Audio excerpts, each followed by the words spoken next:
네, 오늘 장 랭킹 5 지금부터 시작하도록 할게요. 연휴 전에 어떠한 키워드를 보면서 시장 전반에 대한 아이디어 얻어가야 될까요? 두 분의 이야기 들어보도록 하겠습니다. 헤르메스탁 하차관 본부장, 유진투자증권 챔피언스 라운지 배재원 PB 함께 할게요. 어서 오세요. 네, 안녕하십니까. 자, 연휴 전입니다. 긴 연휴 앞두고 있기 때문에 더욱더 꼼꼼하게 봐드릴게요. 첫 번째 이야기부터 시작해 보도록 하겠습니다. 반도체에 대한 이야기 해볼 겁니다. 사실 반도체 지수 연동 종목도 다시 포함이 되어 있기 때문에 전반적인 전략에 대한 이야기도 함께 담아보도록 하겠습니다. 첫 번째 질문 PB님께 드려보도록 할게요. 실적 포커스로 봤을 때 지금 구간에서 어떠한 대응이 유효한지 궁금하거든요. 연휴 이후에는 거의 바로라고 할 수 있을 정도로 삼성전자의 잠정 실적 발표되고 내일 새벽에는 마이크론 발표가 된다라고 합니다. 실적 확인하지 못하고 맞이하게 되는 연휴라 오늘 오후에 어떤 관전 포인트를 반도체에 가져야 될지 먼저 정리부터 하고 갈게요, 비비님. 이야기 들려주세요. 네, 일단 최근에 아시다시피 매크로적인 이슈, 10년물 미국채가 지속적으로 상승을 하고 있고, 단기물도 상승을 하고 있고요. 그다음 환율도 정말 급등을 하는 모습을 보이면서 반도체뿐만 아니라 전체적인 섹터가 좀 약세를 보이고 있는 상황입니다. 현재 근데 그러한 상황 속에서도 삼성전자가 어느 정도 지수 대비해서 좀 방어하는 모습을 좀 보여주고는 있는데 이제 내일 있을 마이크론의 실적이 어떻게 보면 앞으로의 삼성전자의 주가의 방향도 그렇고 어떻게 보면 전체적인 반도체 산업의 흐름을 좌지우지할 수 있다라고 좀 생각을 하고 있는데요. 그렇기 때문에 일단 마이크론의 실적을 정말 예의주시를 해야겠다라는 부분 먼저 말씀드리고 마이크론의 실적 부분이 어느 정도 발표가 된다면 이제 반도체주들의 흐름이 보일 것 같은데 먼저 알아두셔야 될 점이 최근에 반도체주들의 상승이 반도체주들의 실적이 좋았다라는 부분에서 상승을 했다라기보다는 좀 기대감이 많이 작용한 부분이 있습니다. 그렇기 때문에 실적이 안 좋게 나왔다라고 해서 예상치보다 안 좋다라고 나왔다고 해서 주가가 나빠지는 건 아니고 앞으로 좋아질 기대감이 있다면 추가적으로 더 상승을 있다라고 말씀을 드릴 수 있겠습니다. 그런데 하나 궁금한 점이 우리가 이걸 확인하지 못하고 대응을 즉각적으로 하지 못한다는 점입니다. 그러면은 지금 구간에서의 반도체는 어떤 시각으로 가져가야 돼요? 확인하고 모아가야 됩니까? 아니면 개별 종목마다 다르겠지만 자리가 괜찮다라면 오늘 오후라도 사전에 진입하는 전략이 필요할까요? 일단 아무래도 이번에 연휴가 굉장히 좀 길다라고 좀 말씀을 드리고 있는데 연휴가 길다 보니까 미국장에서 어떻게 흐름을 보일지 알 수 없는 상황입니다. 그렇기 때문에 신규로 진입하는 투자자분들께서는 조금 한번 기다렸으면 하는 저의 의견이고요.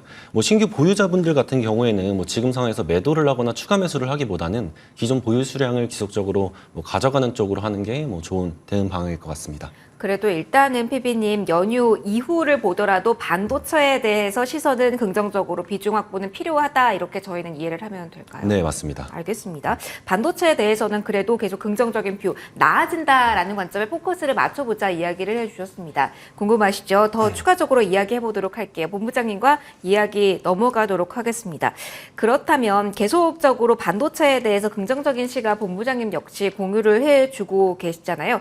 조금 더 강력하게 볼 만한 트리거가 지금 자리에서는 있는지 아니면은 이전에 계속된 이슈들을 계속 끌고 가서 지금 보유 전략을 짜야 되는 건지 궁금해요. 이전 이슈를 조금 엮을 수밖에 없는 상황이죠. 네. 물론 이제 향후에 대한 기대감은 여러 가지로 나오고 있죠. 말씀 주신 것처럼 업종에 대한 턴어라운드 기대감들, 그다음에 이제 아마존에서 어쨌든 또 5조 이상 투자를 하면서 AI 시장에 대한 경쟁이 좀 강화된다라는 점, 그리고 추가적으로 어쨌든 이 AI 반도체 관련된 부분에서는 수요가 공급을 월등히 뛰어넘는 그런 시장 자체가 한동안은 유지가 될 겁니다. 적어도 24년 하반기 정도까지는 이미 HBM 관련된 부분에서는 수요가 월등하게 많이 나타나고 있기 때문에 앞으로 그거에 따른 증설이라든지 이런 모멘텀들이 어떻게 나와주는지도 봐야 될 것 같고요. 최근에 DDR5라든지 이런 이벤트들도 나와 있죠. 그러니까 업종만 본다라고 한다면 지금 단연 관심을 가져도 좋은데 지금 이제 좀 기술주에 부담이 되는 이슈들이 좀 계속적으로 나오고 있는 상황이죠. 일단은 가장 앞두고 있는 게 이제 셧다운 현실화. 그것만 되더라도 사실상 이제 기술주들에게는 부담이 될 수밖에 없는 상황이고 또 일부 기술주들 같은 경우가 지금 이제 소송이 재고가 되면서 사실상 좀 발목 잡히는 이런 이벤트들도 있기 때문에 그런 것들을 조금은 고려해 보실 필요가 있지 않을까라는 생각입니다. 뭐 물론 최근에 이제 반도체 쪽 특히나 삼성전자 쪽으로 외국인의 수급이 상당히 좀 많이 들어오긴 했습니다만 오늘은 좀 매도 포지션이 나오는 것 같아요. 근데 어쨌든 잘 버텨주고 있기 때문에 사실상 그렇게까지 좀 불안해 하실 필요는 없다라고 보고 있고요. 만약에 보신다면 여전히 HBM 위주로 보시면 좋을 것 같고 저는 개인적으로 SK 하이닉스 향보다는 이제 삼성 향을 조금 더 보시는 게 낫지 않을까라고 보고 있는데 둘 다 좋게 보신다라고 한다면 양 사이드로 가지고 갈 수 있는 종목이 있죠. 그건 좀 이따가 소개를 드릴 건데 아무튼 그 종목으로 좀 관심을 가지셔도 충분히 괜찮지 않을까라는 생각입니다. 그러면 하나 더 궁금한 점이 최근에 HBM 쪽에서 가파르게 움직이던 종목들이 조금은 쉬어갈 때 전공정, 장비, 덜 오른 쪽에 대해서 또 관심을 가져보자라는 코멘트들도 시장에서 많이 나왔거든요. 워낙 거래대금이 말라있는 상황이라 높이 오른 것은 부담스럽다라는 관점에서요. 그런데 오늘 유진테크의 흐름을 본다면 오히려 이쪽이 더 위험하지 않나라는 생각도 오늘 하실 것 같아서 정리를 좀 해주세요. 반도체 여전히 덜 올랐다라는 가격 메리트를 봐야 되는 건지 아니면 HBM 보자라고 말씀해 주셨잖아요. 여기에만 포커스를 맞추고 좀 좁히는 전략이 더 유효할지. 제가 이제 반도체 쪽에서 전략 말씀드릴 때 항상 HBM을 필두로 보시고 그 다음에 이제 업종 턴어라운드가 되면은 전공정보다는 이제 후공정을 먼저 보자고 말씀을 드렸고요. 후공정까지 같이 움직이게 됐을 때는 이제 각 공정에서의 좀 대장주들을 보자 이렇게 말씀을 드렸거든요. 그러니까 순위가 일단 후순위 좀 밀려 있기 때문에 전공정보다는 지금 이제 업종 턴어라운드가 얼마나 가파르게 나와지는지를 결국엔 요번에 마이크론 실적 발표에서 확인하고 싶은 게 재고 부분에서 유의미한 성장이 있었는지 그리고 전분기와 마찬가지로 실적에 대한 예상치를 상회하는 그런 실적들이 나올 것인지가 결국엔 핵심 아니겠습니까? 그러니까 그런 부분들에서의 좀 유의미한 반응이 나오면 뭐 HBM이나 후공정 쪽이 먼저 움직일 수밖에 없거든요. 그래서 일단은 그 부분으로 보시는 게 맞지 않을까라고 보고 있고요. 유진테크는 매도 리포트가 나와가지고 세게 나왔어요. 네, 굉장히 좀 강력하게 나왔습니다. 뭐 퍼센테이지 같은 경우도 굉장히 좀 차이가 많이 나는데 일단은 24년 메모리 설비 투자 전망치를 21%에서 4%로 거의 뭐 5분의 1 토막 네. 났거든요. 그러니까 그런 부분들이 굉장히 좀 강하게 좀 투심의 반응이 나오고 있고 이게 좀 주가의 위치 에너지가 오르기 전 가격까지 좀 빠지다 보니까 거기서 약간의 좀 반발 매수 심리가 들어오고 있기는 한 것 같습니다만 지금 시장에서는 전공정보다는 HBM이라든지 후공정 쪽으로 먼저 보시는 게 조금 더 맞는 선택이지 않을까라는 생각입니다. 그러면 가격 메리트 보고 전공정에 대한 비중을 더 많이 확보하신 분들도 지금은 어느 정도 결단도 해도 여기가 탄력성이 빠르기 때문에 이동을 하셔야 될까요? 아니면 이미 선택을 하셨던 분들은 업황 전반적으로 보면서 기다리셔야 될까요? 기다려야 된다고 생각을 하고 있고요. 그러니까 사실 속도면에서는 빠를 수 있지만 또 HBM이나 이런 후공정 쪽은 주가의 위치 에너지가 전공정 대비했을 때는 월등히 높습니다. 그래서 향후에 이제 정말 업종 턴어라운드가 나오고 이게 어느 정도 기간이 지난다라고 한다면 전공정 쪽이 사실상 상승할 수 있는 여력 룸 자체는 훨씬 더 높을 수가 있겠죠. 근데 이제 단연 시간 자체는 조금 더 길게 보셔야 된다라는 부분이 있기 때문에 그 우선순위 시간을 조금 더 많이 투자할 것이냐 아니면 이제 단기적인 수익성을 쌓으면서 모아 가실 것이냐 그 이제 전략에 따라서 포트에 대한 뭐 변경이 필요할 수도 있을 것 같은데 근데 이제 포트를 변경할 때도 시기가 굉장히 중요한데 지금처럼 증시가 굉장히 흔들리고 변동성이 많을 때는 그냥 포지션을 유지하시는 것이 가장 안전할 수 있기 때문에 지금 시점에서는 굳이 변경을 안 하시는 게 맞지 않을까라는 생각입니다. 지금 자리에서의 추가적인 조언까지 들어봤습니다. 저희도 연휴 동안 계속 추적하면서 관련된 이슈 모집해서요. 연휴 이후에 다시 한번 반도체는 꼭 한번 해드리도록 하겠습니다. 일단 지금 자리에서는 이렇게 이슈 정리를 해드렸고요. 다음으로 넘어가도록 하겠습니다. 오늘 이쪽 강합니다. 오후 쪽에 한 번 더 올라옴이 뚜렷하게 확인이 되는데요. 로봇주 이야기 해보도록 하겠습니다. 피비님께 첫 번째 질문 좀 드려볼게요. 오늘은 뭐 윗꼬리가 길게 달린 게 아니라 계속된 강세가 나타나고 있거든요. 모멘텀 유효 기간이다라는 시선과 함께 로봇주 모아가시고 계속 보유하고 계신 분들도 연휴 이후까지 바라보면서 끌고 가시는 전략 괜찮을까요? 제가 이전부터 지속적으로 두산 로보틱스 상장으로 인한 기대감으로 로봇주들이 좋을 것이다. 그다음 뭐 그 이후에도 뭐 두산 로보틱스 같은 경우에는 이런 공모 자금을 뭐 AMR 뭐 하고 있는 이런 로봇 기업들에 투자를 할 거다라는 소식이 전해지면서 로봇주들이 좋은 흐름을 보였습니다. 하지만 이제 저는 지금 로봇이라는 이 산업 자체가 앞으로의 뭐 고령화라든지 이러한 부분을 해결하기 위해서는 정말 필요한 산업이라고 생각을 하는데 최근에 굉장히 가파르게 많이 올랐다라고 좀 생각을 하는데요.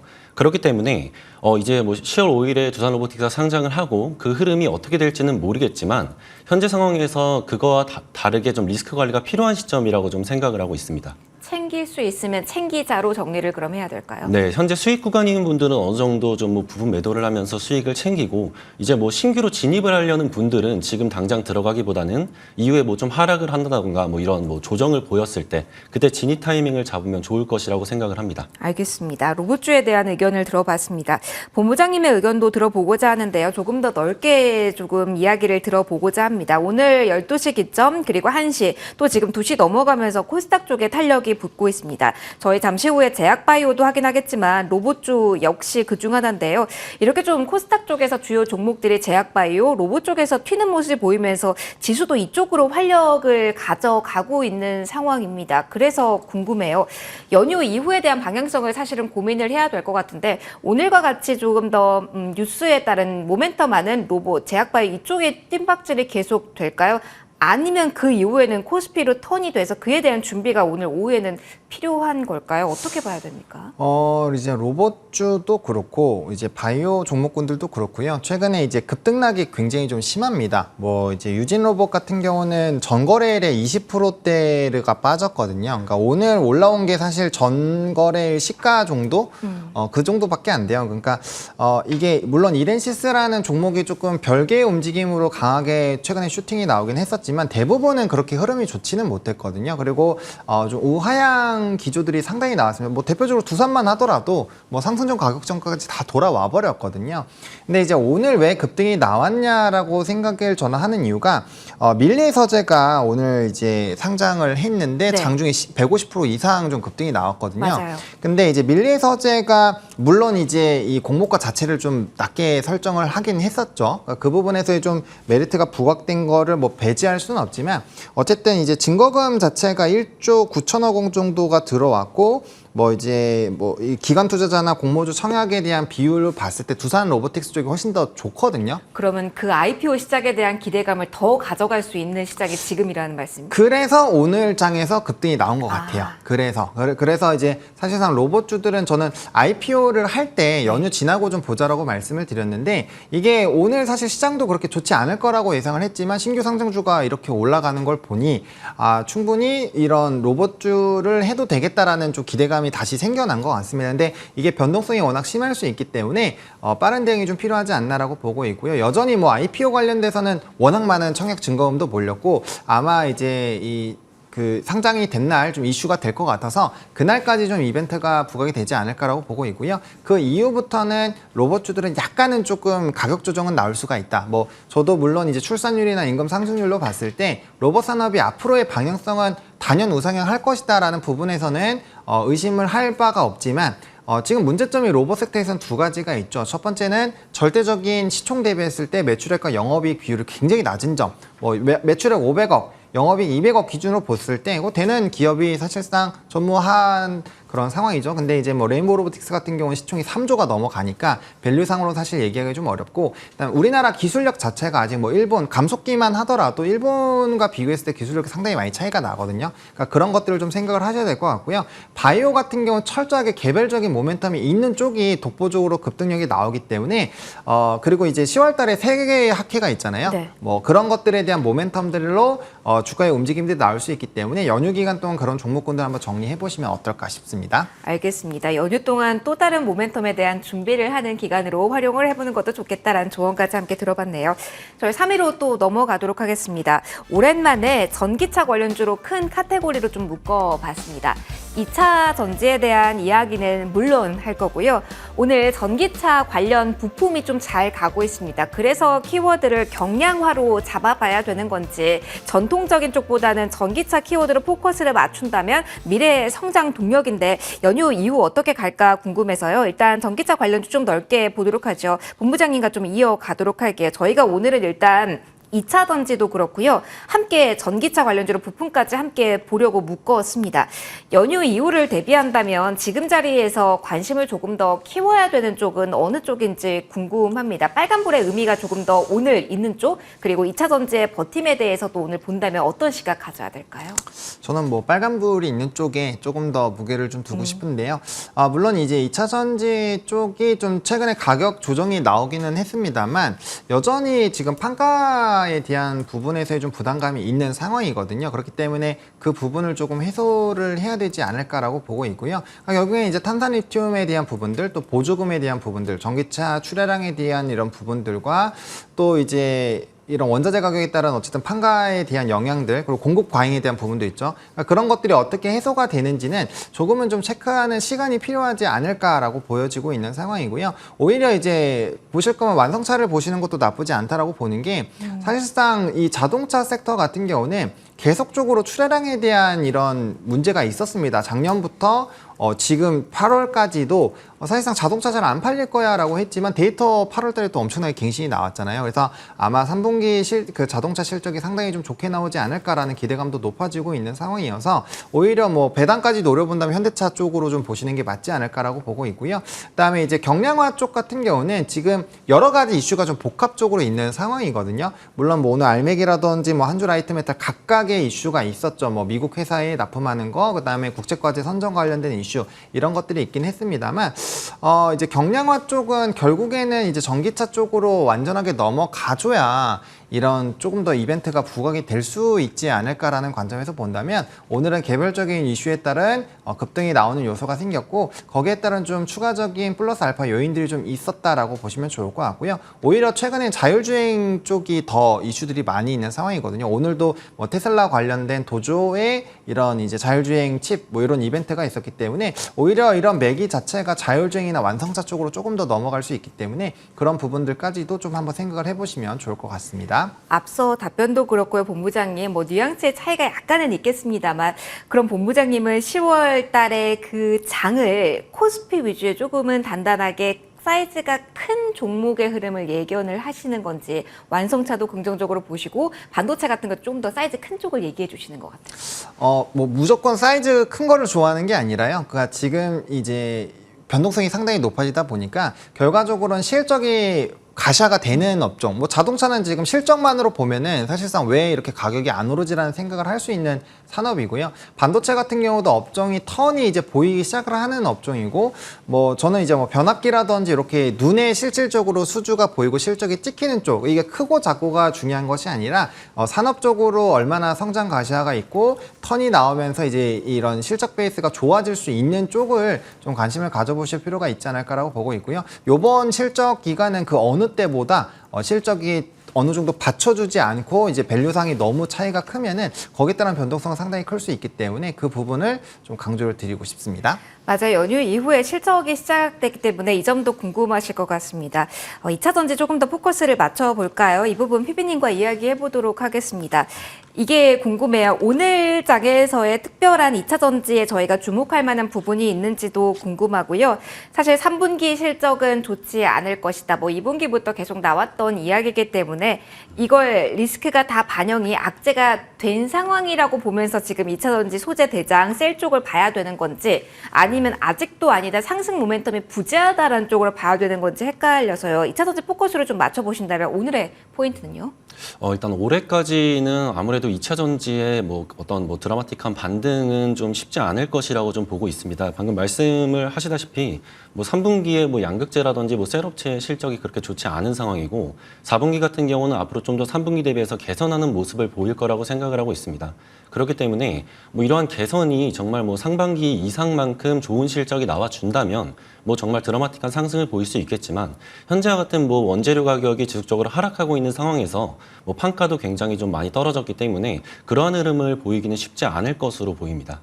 그러면은 지금 자리에서는 어떻게 투자자분들은 대응책을 짜셔야 되는 걸까요? 네, 저는 지금 뭐 단기적으로 보신다면 방금 말씀하셨던 뭐 자동차라든지 완성차 업체라든지 뭐 부품주에 좀 더 초점을 맞추는 게 좋다고 생각을 하고 좀 더 뭐 장기적으로 투자를 하시는 분들 같은 경우에는 뭐 어떻게 보면 저가 매수 관점에서 4분기 거의 연말 부근에서 조금씩 모아가는 전략을 취하는 거를 저는 뭐 추천을 드리고 있습니다. 결국은 방향성은 여기도 맞지만 PB님 속도 측면에서는 조금 사이드를 보는 전략도 유효하게 따로 정리를 해보도록 할까요? 네. 알겠습니다. 2차 전지와 함께 자동차 부품, 전기차 포커스로 해서 이야기 좀 나눠봤습니다. 이야기 2위로 넘어가서 또 해보도록 하죠.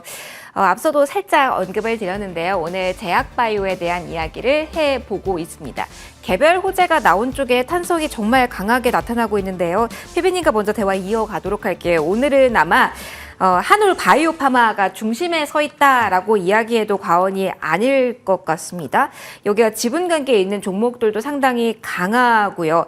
어디서 힌트를 조금 더 얻어봐야 될까요? 사실 조금 아쉽긴 합니다. 연휴이기 때문에 이 호재의 무게감이 어느 정도 갈지도 궁금하고요. 일단 오늘 이후에 쉰다라는 관점에서 이 종목 관련된 흐름들은 어떻게 체크해야 될지 조언 먼저 부탁드려요.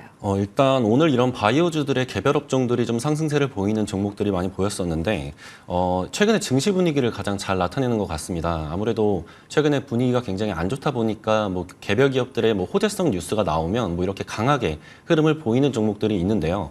저는 근데 하지만 이러한 바이오 종목들을 뭐 급하게 따라가기보다는 정말 바이오에 관심이 있으시다면 뭐 그런 기술력을 갖고 있는 기업들을 좀 더 장기적인 시각으로 바라봤으면 하는 뭐 이런 점이에요. 그 이유가 최근에 이제 국채 금리가 정말 지속적으로 상승을 하면서 이 바이오 산업 같은 경우에는 정말 중요한 것이 이런 자금 조달 부분에서 문제가 없어야 되는데 이렇게 고금리 상황이 지속되다 보면 뭐 시비 발행이 있을 수도 있고 뭐 유상증자가 있을 수도 있고 이렇다 보니까 뭐 개별 기업에 뭐 투자를 했다가 정말 어떻게 보면 뭐 큰 하락을 보일 수도 있다. 그렇기 때문에 현재 시점에서는 따라가기보다는 좀 더 리스크 관리 측면에서 좀 더 기다리는 전략을 취하는 게 전 좋다고 생각을 하고 있습니다. 그러면 큰 틀에서 본다면 제약바이오 PB님 저희 주도주가 될 수 있다라는 이야기를 많이 했는데 일단 고금리 상황 장기화 그리고 지금 셧다운 이야기도 나오고 있는 상황이기 때문에 결코 바이오에 대해서 하반기 지금 당장 올 가을만큼은 우호적인 환경은 아니다라고 봐야 되는 거예요? 네, 일단 어떻게 보면 상반기 때만 해도 뭐 제약바이오가 앞으로 뭐 시장을 주도할 것이다 뭐 이런 말도 많이 나왔었는데 어떻게 보면 미국 기업이라든지 뭐 이런 뭐 덴마크 쪽에 뭐 기업들이 좋은 흐름을 보이면서 국내 관련주들이 좋은 흐름을 보인 거거든요. 근데 뭐 제약바이오 쪽에 어떤 상승 모멘텀을 보이려면 어떤 신약 개발이라던가 이런 어떤 시제품이 아니라 완제품 쪽에서도 이런 실적이 나와줘야 되는데 현재 상황에서는 그러한 흐름을 보여주지 못하면서 뭐 상승 모멘텀을 이어가지 못하고 있는 것으로 보입니다. 그럼 만약에 바이오에 투자를 한다라고 한다면 오늘 한올 바이오파마 같이 데이터가 좀 나올 수 있는 기술 이전 이 정도로만 좀 공부를 해서 접근하는 것이 좋겠다고 봐야 될까요? 네, 그런 뭐 단기성인 호재로 충분히 부각은 될 수 있다라고 말씀드릴 수 있습니다. 알겠습니다. 시선 정리도 해드렸습니다. 마지막 1위 확인해 보도록 할게요. 일정이고요. 기대감 안고 있는 쪽입니다. 인프라 투자 관련해서 종목들 모아서 보도록 하겠습니다. 내달 사우디행 전망된다라고 합니다. 일정과 함께 누가 자리하는지에 대해서도 단독 보도가 나온 상황인데요. 1위에 대한 이야기 본부장님과 해보도록 할게요. 대기업 총수 3인방이 간다라고 하고요. 일단 시장 분위기가 너무 비싼 쪽보다는 가격적인 메리트는 살짝 있는데 모멘텀 대기하고 있는 쪽에 대한 관심이 높아서요. 일정을 앞두고 있습니다. 아직 뭐 구체화된 건 없고요. 어떻게 지금은 봐야 될까요? 일단은 분명 이제 방문하는 이슈로서 뭐 인프라 관련된 종목군들이 좀 움직임이 나올 겁니다. 오늘은 그렇게 강하지 않지만 전거래일만 하더라도 사실상 인프라 관련된 종목군들이 좀 대부분 두 자릿수 이상의 급등이 나왔거든요. 그리고 뭐 전거래에도 이제 히림이라든지 이런 종목군들이 뭐 5% 이상 좀 상승력이 나왔기 때문에 아마 거기에 따른 좀 기대감들은 없다라고 보기는 어렵다. 다만 이쪽에 대한 이슈들이 사실 최근에 상당히 있었고 또 처음 있는 일은 아니잖아요. 그렇기 때문에 뭐 이전처럼 뭐 감리라든지 PM 업체들이 뭐 엄청나게 솟구치기는 쉽지 않을 것 같고요. 실질적인 연관성이 있다거나 아니면은 산업적인 성장의 뒷받침이 되어주는 좀 뭐 대표적으로 저는 변압기를 보시는 게 맞지 않을까라고 생각을 하고 있는데 뭐 그쪽이나 이제 건설기계 쪽 결국에는 이제 뭐 건설기계는 3분기 쪽이 마케팅 비용이 상당히 좀 늘어나기 때문에 약간의 좀 영업이익률이 깎일 수는 있어요. 근데 뭐 수출 데이터들도 상당히 좀 긍정적이고 지금 업황상 이런 인프라라든지 또 원자재 관련된 이슈가 생기면 건설기계 쪽은 수요가 늘어날 수밖에 없거든요. 그래서 그런 쪽으로의 분명 큰 틀에서의 테마는 아마 좀 가벼운 종목군들도 움직이겠지만 조금 묵직하게 보실 수 있는 데이터가 찍히는 산업 쪽으로 보셔야 그래도 조금 더 연속성이 있지 않을까라고 생각을 하고 있어서 저는 만약에 관련돼서 본다면 뭐 말씀드린 변압기 쪽이라든지 아니면 건설기계 쪽으로 보시는 게 조금 더 낫지 않을까라는 생각입니다. 본부장님 그럼 결국은 모멘텀 플레이가 가능한 구간이 아니라 여기도 결국은 실적이라고 봐야 되는 거예요? 모멘텀 플레이가 가능하긴 하지만 그게 이제 당일의 수급이 어디로 쏠릴지는 지금 뭐 예단하기가 쉽지 않거든요. 그렇기 때문에 좀 공통적으로 좀 묵직하게 들고 갈 수 있는 쪽 결국엔 실적이 나오는 쪽이고 뭐 사실 변압기 같은 경우는 모든 인프라에 다 포함이 되잖아요. 네. 결국엔 수요가 나올 수밖에 없는 부분인데 어쨌든 수출 데이터가 상당히 많이 나오는 입장에서는 충분히 그런 인프라에서도 플러스 알파 요인이 될 수 있어서 일단 묵직하게 이제 숫자도 찍히면서 이제 이런 스토리까지 엮을 수 있는 기업들로 세팅을 하시는 게 조금 더 리스크 관리하시는 데는 도움이 되지 않을까라는 생각입니다. 실적 숫자도 보고 스토리 라인도 봐야 된다라는 조언이었습니다. 저희 이제 원픽을 조금 확인해 보도록 할게요. 오늘 하창한 본부장님께서 원픽 가져와 주셨습니다. 제가 실적 봤는데요, 본부장님. 요 종목 관심 많으실 종목 제 추천 종목입니다. 이전과 포인트 어떻게 다르게 지금 구간에서 매력도 가져갈지 설명 부탁드릴게요. 네, 지금 꼽았을 때는 마이너스였는데 어느새 또 플러스로 올라왔네요. 한미반도체라는 종목인데요. 네. 저는 반도체 쪽을 상당히 긍정적으로 보고 있는 상황입니다. 특히나 HBM 쪽에서는 뭐 계속적인 좀 이슈가 되지 않을까라고 보고 있고요. 뭐 한미반도체 같은 경우 또 주요 주주가 최근에 또 고가 부분에서 또 많이 매수를 또 해줬거든요. 그래서 투자 심리 자체는 상당히 좀 개선이 되어줄 수 있는 상황이고 뭐 증착에 대한 이슈 그리고 이제 디램이나 현물가가 올라가고 있기 때문에 관련된 부분에서 업종 턴어라운드가 나오더라도 충분히 후공정에서의 또 독보적인 지위를 가지고 있는 기업이기 때문에 두 가지 빠르게 볼 수 있는 반도체 포인트를 다 가지고 있다. 그리고 뭐 아시겠지만 뭐 비전 플레이스먼트라든지 EMI 차단막 실드라든지 이런 전 세계 점유율 1위짜리 품목도 있는 상황이고 마이크로소도 이제 재작년부터 개발된 이후 계속적으로 점유율이 확대가 되고 있거든요. 그래서 이런 뭐 아이템들을 가지고 있는 상황에서 그리고 삼성양과 SK 하이닉스양을 동시에 다 가져갈 수 있기 때문에 그렇게 보시면 좋을 것 같고요. 만약에 삼성양으로 좀 보신다면은 이전에도 좀 소개해드렸던 TFE 수익률 상당히 좀 많이 나왔었는데 그 종목을 관심 있게 보시면 어떨까 싶어서 일단 한미반도체로 좀 선정을 해보도록 하겠습니다. 이전에 주셨을 때는 저의 7만 원까지 목표가를 주셨거든요. 이번에는 어떻게 가격 라인 설정해 볼까요? 네, 중기적인 관점으로의 목표가 7만 원은 동일하지만 네. 일단은 1차적으로는 6만 원을 좀 설정을 했습니다. 왜냐면 이전보다 약간의 뭐 가격이 톤 다운된 부분들이 있기 때문에 아마 이 부분까지 좀 올라가게 되면 또 한 번에 물량이 또 나올 수가 있거든요. 그래서 그런 부분 좀 감안하셔서 1차로는 6만 원, 짧게 보실 분들은 6만 원 보시면 될 것 같고요. 좀 중기적인 관점으로 보실 분들은 7만 원까지 충분히 보실 수 있겠다라고 정리드리겠습니다. 네, 이렇게 원픽까지 들어봤습니다. 이렇게 오늘장 랭킹5 마무리하도록 할게요. 해리베스타 하창한 본부장, 유진투자증권 배재원 PB 두 분과 함께했습니다. 연휴 전 5월 좋은 말씀 고맙습니다. 인사드릴게요. 감사합니다.